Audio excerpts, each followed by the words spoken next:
keep in mind is that Circular 230 is regulations on, or restrictions or regulations on practice before the agency. Right. And For IRS, right. And in our world, although there are more than three practitioners, the three practitioners for tax professionals that we think of most often are enrolled agents, which you and I are both enrolled agents.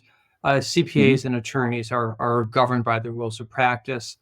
Well, they're within the most recent proposed changes to Circular 230.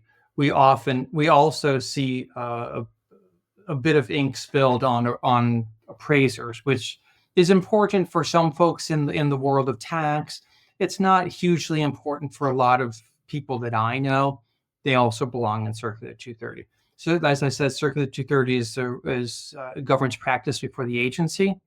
The last revision that published was in June of 2014.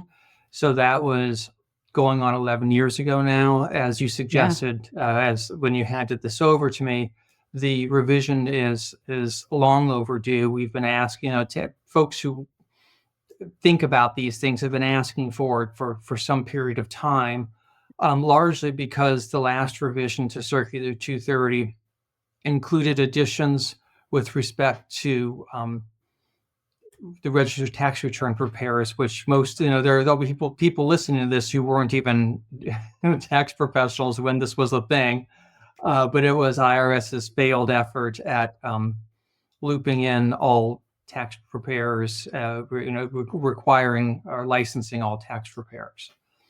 So there are some legacy issues within Circular 230 that have been, as they say in the military, OBE, or overtaken by events. Right. Yeah.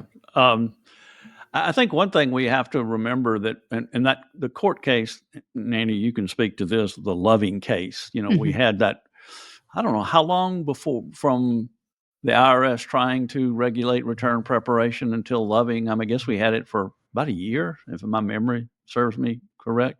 I don't know that it matters, but it lasted for a while, and then Loving kind of kicked it around because Annie, I guess the first thing people need to understand is return preparation is not regulated. No, it's not. And it hasn't been. I mean, technically, someone could hold themselves out as a tax preparer without any credentials, any testing, and it happens quite regularly. And I think I can't think of too many professions that have that. Insurance agencies, real estate agents, all of these professional, associations are involved with some sort of testing or regulations, best practices, those kinds of things. And I think Circular 230, like you said, is our playbook, but it not only is probably outdated, but also is just not strict enough for the profession. Yeah. And I think that's one thing we have to keep in mind is, as Bob mentioned, this is practice before the IRS, not preparation of tax returns. So there's going to be things that kind of create some interesting dynamics that you can prepare tax returns and basically not have to worry about it. But if you want to represent someone before the agency, no matter who you are, you have to follow some rules. So it's still an interesting dynamic.